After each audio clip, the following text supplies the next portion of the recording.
Nice article in the Managing Madrid blog. Wonderful lads that do a great job there. And worth reading about that man there. Karim Benzema needs to rest, and the numbers reveal why. Times ended up almost looking like a 6-3-1. Some very good writing about that on the Managing Madrid website. First-rate podcast as well. Of course, Fede Valverde was a huge part of the equation.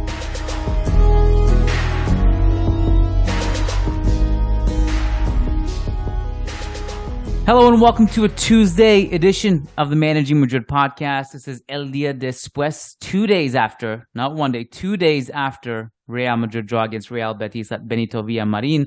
Lucas Navarrete is joining me, Kiyan Sobhani, to talk about whatever it is we're going to figure out to talk about on a Tuesday. Because it's not too busy. We might do a quick one here. We'll just go over some state of affairs and call it a day. Lucas, you and I have not spoken about this, though. Last night, my Raptors played against your Nuggets. Yes, sir. And I have controversial one also. What's that? Controversial game also. You didn't see anything? You said it, not me. I actually haven't watched it. I just heard and I read a little bit. So what do you have to say for yourself showing up here? The Denver Negreiras over here. Come on. Nah, a few controversial calls by the end. There's nothing to say about that. That's definitely fair to say if you're a Toronto Raptors fan.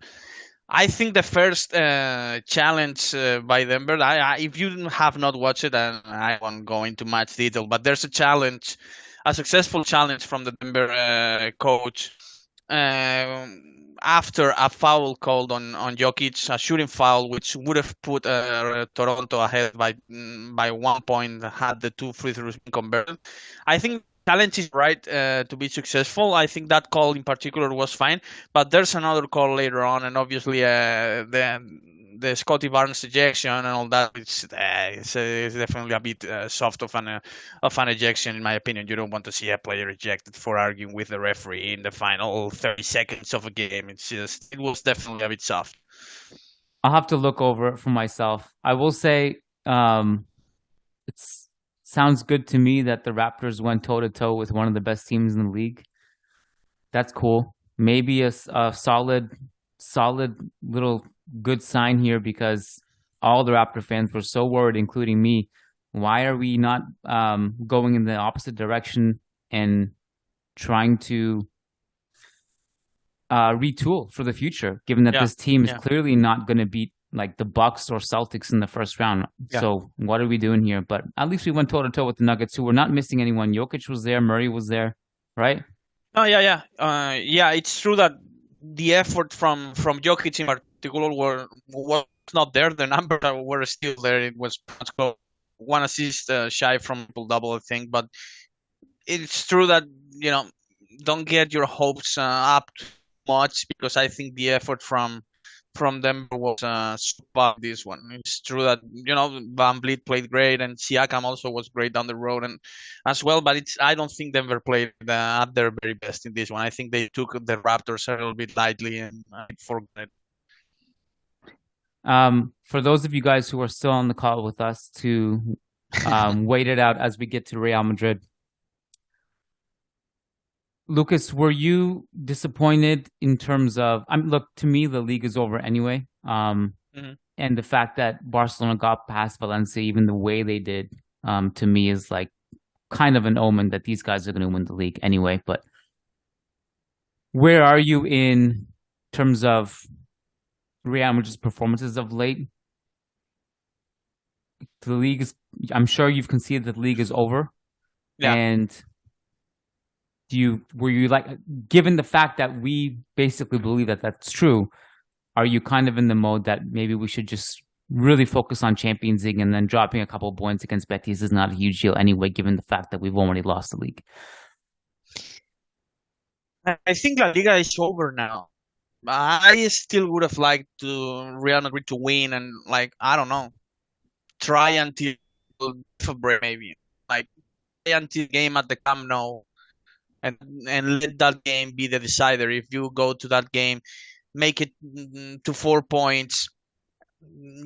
I like your chances with just trailing by 4 points. So to me it's over now, but it wasn't over when the game started against Betis. So to me it's definitely trailing one because reason. I think that I would have liked Real to at least play it out until the game at the Camp Nou and see what happens there.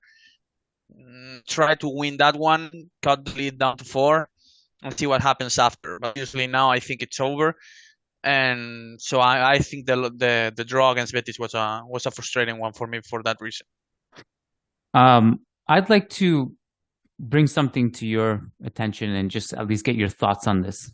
I've been thinking a lot the past couple of days about how this has never been done before. There's, we've never come back from 9-point deficit, especially at this stage of the season. It's looking so unlikely to me. And there's this kind of weird thing that's been happening of late, and I feel like it's just going to keep happening, is that there's like the tiniest glimmer of hope that maybe, Barca going to go to San Mamés this weekend. Dembele's not there. Isn't Araujo injured, I think? Or suspended, Yeah, I sorry. think so. Yeah. Maybe they lose against San Mamés and then we can beat them in the Clásico. Now all of a sudden we can get it to 3 points. I just feel like these little glimmers of hope are actually bad for us, because it's like we have this tiny window open. We think maybe there's a chance. We got to keep fighting with Real Madrid until the death. And the more we do this, the more minutes Vinicius has to play, the more minutes Benzema has to play. And I just wonder how much it actually hurts our Champions League run. And I just almost wonder, at some point, is it actually better for us for this just to be mathematically over, so that we don't have to overexert some of our senior players? I mean, this is a classic problem that when you go deep into 3 competitions, it hurts you in all 3 competitions. You spread yourself thin.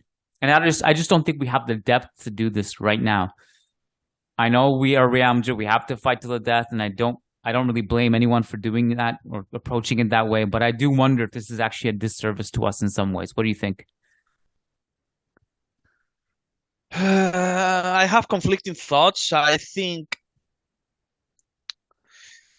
that, look, my opinion, only the only 2 players really who you cannot basically afford to rotate, or maybe one because of Vázquez. The only one is probably Benzema. So this saying of this will be better because we get to manage legs of Kroos, Modric, Benzema, Vinicius more properly and all that. To me, it's nonsense. To me, well, not nonsense, but to me, Ancelotti has the option to play other guys in the midfield, to rotate and to keep everyone fresh. Just the thing here is that he refuses to do it. I just did not see coming the fact that Ceballos didn't start against Betis. It was mind blowing to me. I just don't look at this point in the season. At this point, and considering the way Real Madrid have played of late, and the issues Real Madrid are having in the midfield and all that, I just think Ceballos probably deserves more minutes than Kroos at this point. I think Real Madrid is reaching a point where they have to definitely make a decision about Kroos, Modric, Ceballos, Camavinga, and the pecking order for that spot. Look, I think they do have to make a decision about the future of Kroos, Modric, and to me, right now, the way Ancelotti is handling the situation, you have to wonder if Ceballos is actually having second thoughts about what his future looks like if he stays in Madrid, and obviously Kroos and Modric decide to stay also. I have conflicting thoughts about what you say. I think that Real Madrid could have won the game against Betis, had the roster and had the decisions and the playing style and the lineups and the substitutions being done more effectively. I don't think it was down to this is the roster Real Madrid have at the moment, and this is what it is, and we just have to make sure that these guys are healthy for fresh for the Champions League. I think there could have some things and some decisions could have been done in a more efficient way to make sure that your chances of beating Betis were higher than they actually were on Saturday, Sunday, in my opinion. So, the fact that Ancelotti keeps being a bit stubborn here and playing Kroos, Modric whenever he has the chance of playing them both is a bit frustrating to me, because they clearly need some time and some games off, because otherwise they're kind of taking the games off anyway, even if they play. Like you can clearly see that they are pretty much sleepwalking in some games, and Real Madrid cannot afford to do that on a consistent basis in La Liga. So, I'd rather have a player trying or at least a fresh player being physical and being intense at all times, rather than having the veterans kind of playing in autopilot, in cruise control, in order to be fresh and ready for more important games in the Champions League. This is, to me, a bit nonsense. So I'm quite frustrated about the draw against Betis. It's not. I don't see a silver lining in this draw, which is, I think, the point of your question. No, okay. So I hear what you're saying, and I think maybe I should just rephrase what I'm saying too.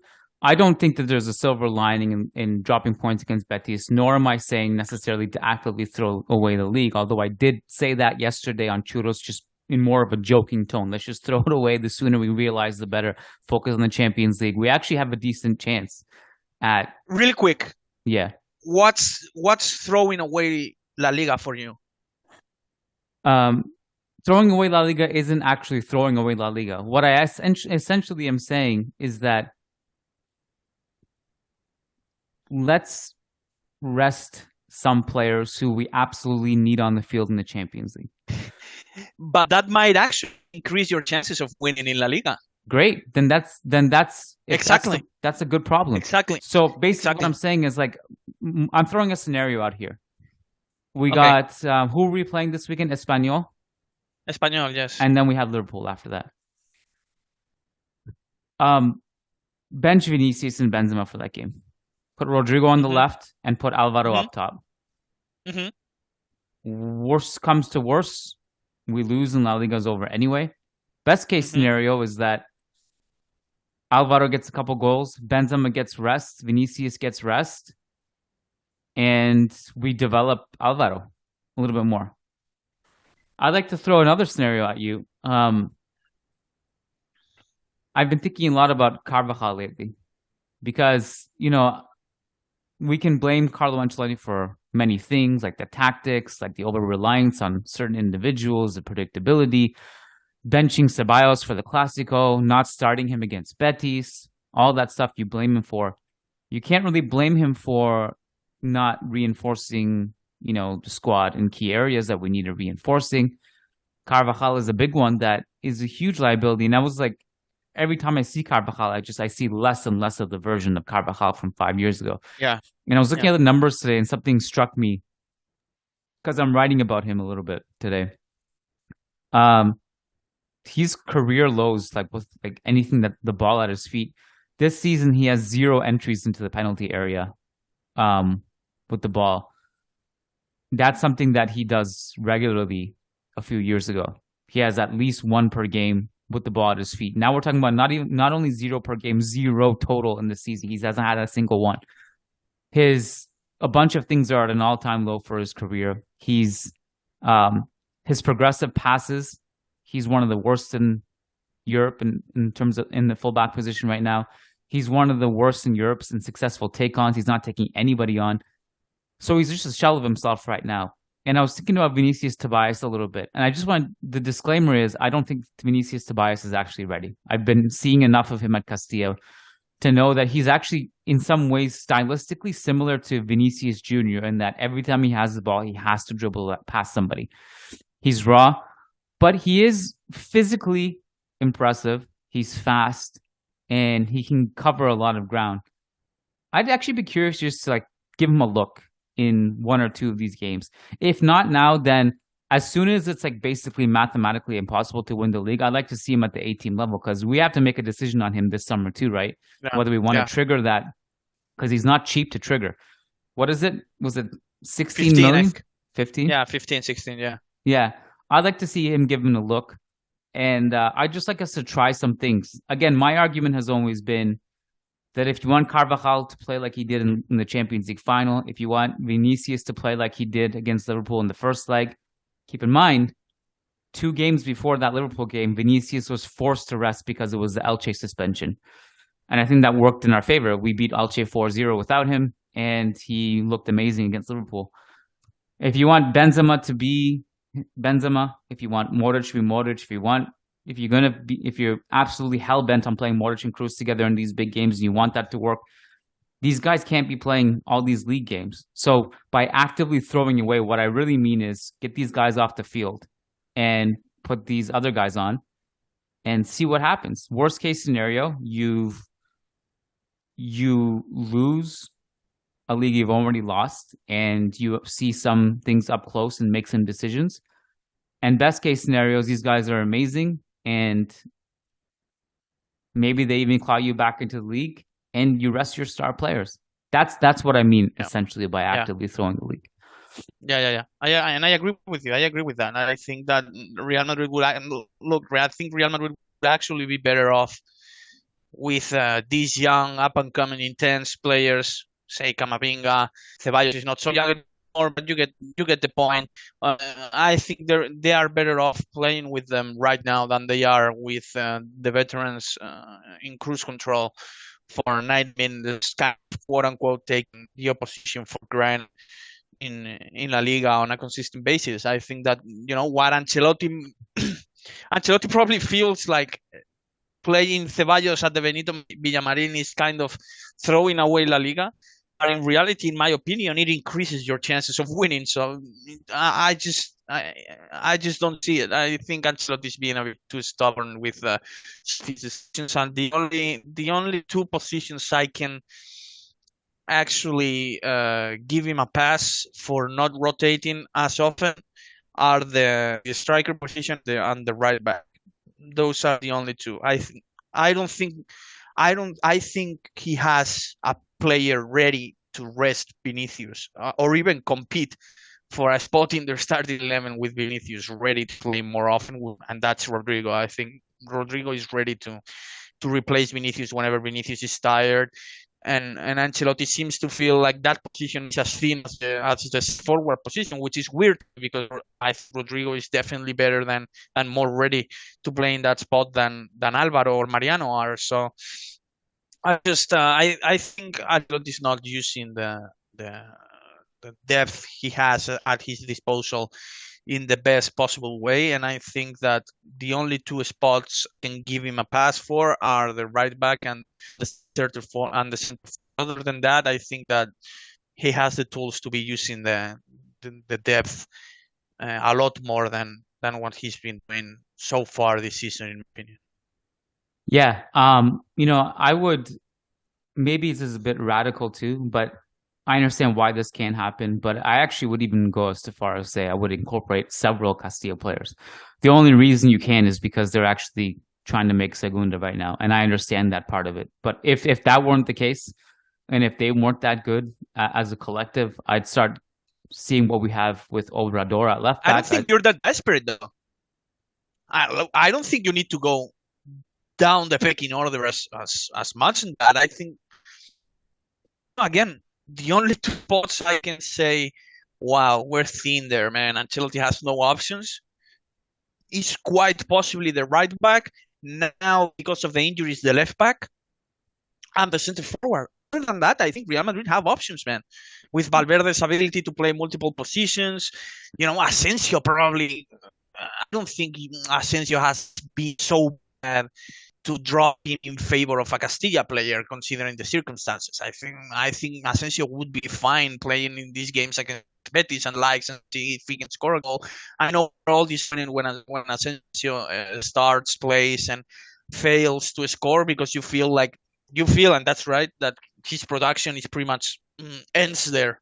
Whenever he doesn't score, he fails to contribute in any other area when he's not scoring. But again, I don't think Ancelotti has to go down that much as to take a look at what he has in Castilla to give the starters some rest. I think the options for every single spot other than the center forward and the right back are pretty much there. Yeah, I don't think so either, but I'm essentially advocating for just a few positions, just like you are. Up front, right back, you don't need to do anything in midfield. You have enough midfielders to cover that. Not on the right wing either, yeah? Yeah, so what I'm essentially saying, you can give more minutes to Asensio again. Asensio is someone we've all been happy with in games like the upcoming against Espanyol. Those games are more than okay for him. There are three players in particular I'd be curious to see at the 18 level, just to see what they look like more at the senior level. One is Vinicius Tobias for reasons I've already mentioned. There are other players like that I'm interested in, like Rafa Marin, for example, but we don't need center back help right now. Obrador is another one because we have no pure left back other than Mendy, and Mendy's been out, and we haven't even seen him at the 18 level. He's a guy that's impressive that would enable Camavinga to play midfield more, and Arribas obviously, and Alvaro, who's already getting minutes. So, but again, the challenge is that Castilla is also really good, and they have to juggle whatever's happening there. You know what's funny is that we keep on saying 5 goals against Liverpool and then only 1 goal in the next 3 games. It wasn't just against Liverpool that we were in scoring form all of a sudden. I was looking at this. In 5 games, going back to the Club World Cup, Al Ahly, Al Hilal, Elche, Osasuna, and Real Madrid, we scored 19 goals in those 5 games. We were on a good run, so it's kind of weird all of a sudden to drop off to Atletico, Barca, and Real Betis. With some bad luck, but those are also, with the exception of Liverpool, those 3 the biggest ones. So the biggest ones, yeah, and the best ones, yeah. I wanted to ask you this complete 180. Do you expect anything to happen to Barcelona with the prosecutor's office now getting involved? No, forget about it. No. Nothing will happen. I mean, I expect some kind of fine to Bartomeu, maybe go to court, maybe face a small prison sentence, a potential small prison sentence, obviously, if everything is proven to be accurate and all that. But in terms of Barcelona being relegated or facing any kind of disciplinary action, which actually hurts their ability to play in Primera División or in Champions League or something like that. No. Forget about it, guys. Nothing will happen. Nothing will happen.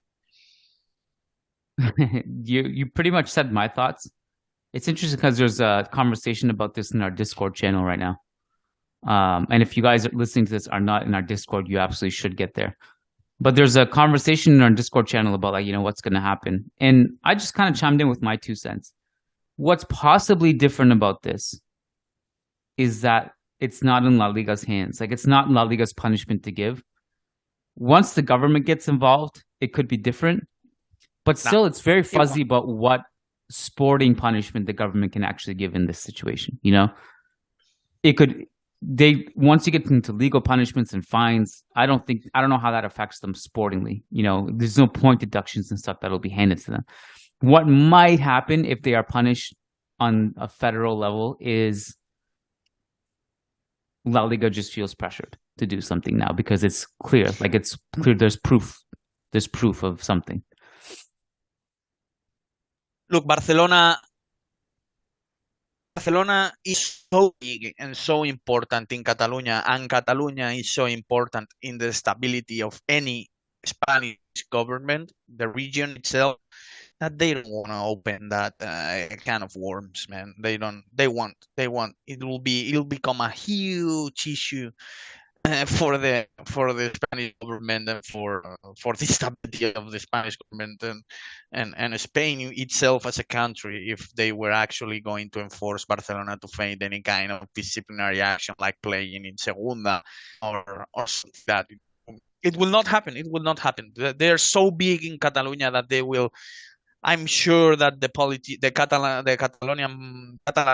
politics will rally and support Barcelona with all their strength, also because the voters want them to do so, and at the same time they don't. If the Catalan politics decide to do that, it's over, and the Spanish government will just not open that kind of worms. It's impossible. Nothing will happen. Nothing. Yeah, it seems unlikely, honestly, that anything will happen. I certainly don't expect anything on like the Juve level in Serie A, for example, to happen in Spain. No way. Do you want to discuss anything else before we wrap it up here? Not really. Just to give my concluding thoughts on what we were talking about earlier. I think it's extremely.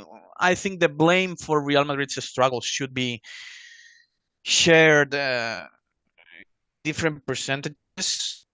To me, the biggest percentage should probably go toward the second biggest should probably go to Ancelotti, and then the third also to some of the players. I will probably distribute it to 50 for the board, 30 for Ancelotti, 20 for the players. At the end of the day, the board refused to see the struggles Real Madrid had in the incredible Champions League run they completed last season. The struggles were obvious and glaring to everyone, even though it actually happened. So the board pretty much stayed put for another summer when we were all told that, the fact that Bale, Isco, Marcelo were leaving, that was going to lead to some great and a new transfer policy, a new era for Real Madrid. The reality of it is that the team spent 80 million to send Tchouaméni and sold Casemiro for another 80 million. So that's it. To me, that's why the board should probably have the biggest share of blame. Ancelotti is also deserves some fair criticism as well of how he has been handling the roster. His decision not to play Ceballos, Camavinga often in recent games is also obvious and glaring. And also, we have to also consider that it was kind of, some of the drop off from the players was hard to predict and unexpected. So some of the blame should probably go to them too. It was probably unrealistic to expect such a decline from Benzema. It was probably unrealistic to expect such a decline from Carvajal. Even Vinicius not being able to sustain the form he had last season, where he was so brilliant. You could also say that Rodrigo was probably expected to take a bigger leap and all that. So it's also fair to criticize some of the players, pretty much every single one of the roster itself as a whole as well. So I would probably distribute to 50, 30, and 20, and whoever thinks this is just the responsibility of one single entity of these three entities I just mentioned is probably wrong. I think the blame should be distributed in different ways, because I don't think one of those three parts involved is the main or the one and only responsible. Yeah, no, it's generally never one single person's or entity's fault. There's always, the truth is always somewhere in the middle. But from a board level, if we want to talk about it from that perspective, first and foremost, for putting everybody in this position, I think they definitely overvalued or had unrealistic expectations of people like Carvajal, of people even like Vinicius and Benzema, to demand that they sustain certain form, but also then in turn not have backup options that can be relied upon to give these guys rest if you wanted them to sustain it. I think there was a lot of that involved. We had more simple decisions like the ability to bring Fran Garcia back earlier, although that hasn't necessarily been a massive problem, only in part because Camavinga has done well at that position from an offensive standpoint, filling in for Mendy. The right wing is more concerning. I will say one thing that I think has been underrated, to be fair, is that Rudiger has been a really important signing, I think.